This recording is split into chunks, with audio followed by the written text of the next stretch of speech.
Furious, the man grabbed the hotel owner by the head and lifted him up. With brute force, he began to squeeze his skull harder and harder. Welcome to the channel. Right now, we're going to be reacting to 3 different horror stories. So I might make one video and leave just, one reaction. I might break it down into 3 videos. So if I could stay interested and intrigued into the story, I'm going to keep on watching it. If I can't, then so be it. I wonder how much it costs to do that. Tell a story and have somebody animated. Like 7 minutes. How much it costs to get 7 minutes worth of content, just like how he did. This is gonna be story number 2. Let's get it. Hey guys, my name is Leon, and my girlfriend's name is Ashley. We were both on a trip to my parents' house, but I must admit that by trying to take a shortcut, I got us lost. It was getting dark and we had to spend the night in a motel, so I stopped at a gas station and asked where there was one. The man at the gas station was just terrifying. His face was completely deformed. The only eye the man had was pure white. I could swear the eye was plastic, but somehow he could see us. The nearest motel is a few miles away, strangers. But be careful. God is more present than ever in these lands. His eyes will be upon you at all times. Sure. Thank you. We both continued on our journey, and as the terrifying man said, the motel was only a few miles away. I think I'm gonna like this story because of the fact that they obviously went with like a Resident Evil kind of flow. They got my son Leon and they got the president's daughter. I can't remember the name, even though they just mentioned it. But I think I'm gonna enjoy this little horror story right here. Let's get it. I didn't want to probe into what he meant by bad habits. I just wanted to get away from him as fast as possible. When we entered the motel, the owner, who was sitting motionless in his chair, seemed nice enough, but something disturbed us. His smile was dark, almost obsessive. Although we were very well taken care of, we felt that we didn't belong there. But we couldn't continue driving at night. The road was complicated. I was sleepy and Ashley didn't know how to drive. We went into the room and left our things, but we couldn't help but feel watched. I walked quickly to the curtain and violently opened the window. A silhouette came out desperately. Someone was spying on us. I didn't get to see the person behind the curtain. I only saw how a part of his silhouette was walking calmly as if nothing had happened. He opened up the window violently. He got like a sixth sense or somebody was watching him. That is, kind of spooky. Nobody feel comfortable when anybody's watching them. You feel me? Unless they're entertaining, But nobody feel comfortable when anybody's watching them while they at home. So if I'm in my crib cooking or something, I look to my right and I see somebody on my the 5th floor, not balcony, but you call that, fire escape, looking in my window. I'm gonna be like, the F? Like, you feel me? Yo. Creeped out. Let's continue. I hate this crappy motel. Let's go to sleep. Let's lock the door and close the windows. Yeah, we'll leave in the morning. Ashley fell asleep pretty quickly. I could tell she was more tired than I was. Even though I was very sleepy, I just couldn't sleep. I felt watched. I felt that someone was close to us. Suddenly, I heard a noise inside the room. It wasn't a person. It was a metallic noise. I woke Ashley up and turned on the lights. We started looking for where the noise was coming from. It was a camera. A camera was spying on us from a vase.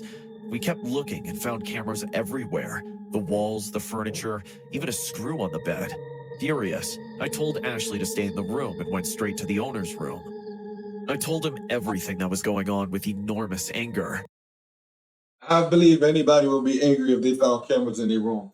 So they were sleeping and they woke up to like the cameras turning and, looking around in the room.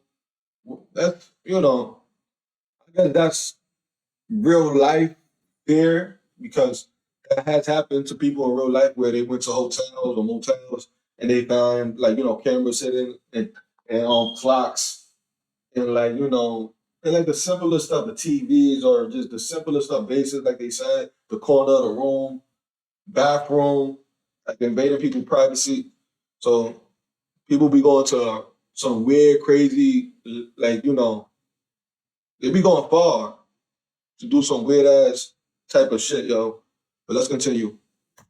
But something about his smile made the anger go away. He just looked at me happily with a twisted, macabre smile. As he listened to me, I was shaking. It was as if he was about to explode from the pent-up anger he felt, as if he was compelled not to stop smiling. Sir, are you accusing me of filming a client?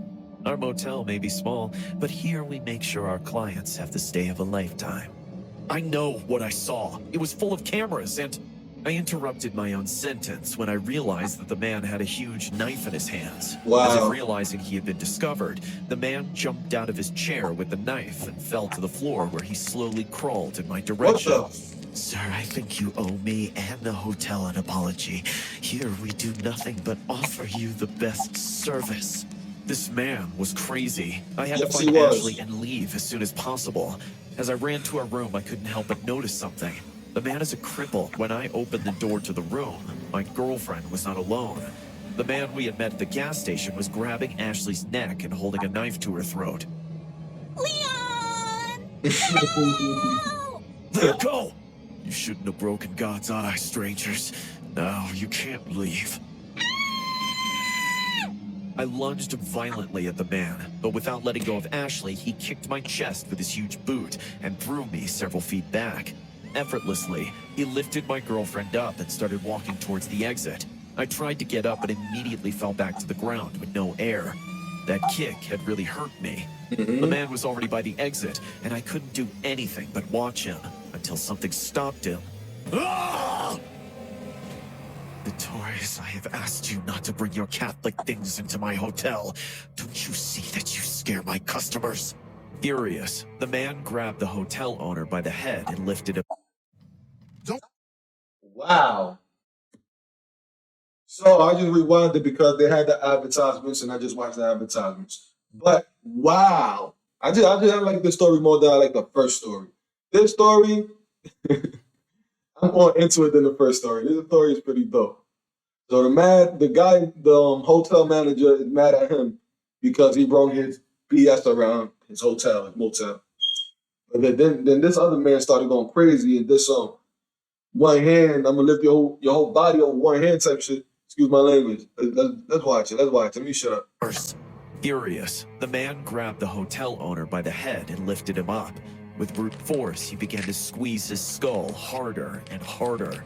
Oh, Ramon, you were always a disappointment to both God and me.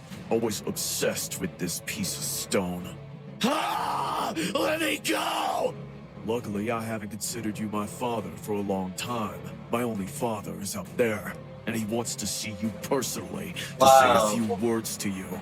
Ashley saw me terrified, and with all my strength, we took advantage of this moment to run as fast as we could out of the hotel.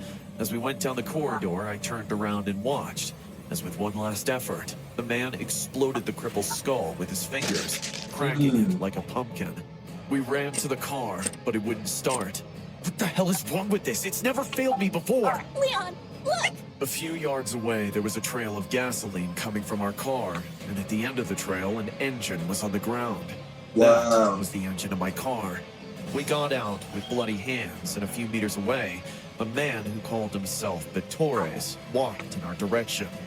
Oh, dirty sinners, you are no longer welcome in these lands. Flee, or the divine fury will fall upon you. In response, we ran as fast as we could down the road until we could not breathe from exhaustion. We had lost track of the Torres, the gas station, or the motel. In the longest minutes of our lives, a couple picked us up on the highway and took us to the nearest town. We never heard from the strange man again. From that day on, Ashley learned to drive, and today we take turns driving. We will never park in a motel again. That was actually a dope story. I like the way that story ended and the way he went about telling it. This Leon's not the tough Leon I expected him to be. This Leon is a totally different kind of Leon. Like, you feel me? A Leon that can't do nothing. But I like the fact that the guy, the murderer, was basically the son of the motel manager, and he actually killed him. That's crazy.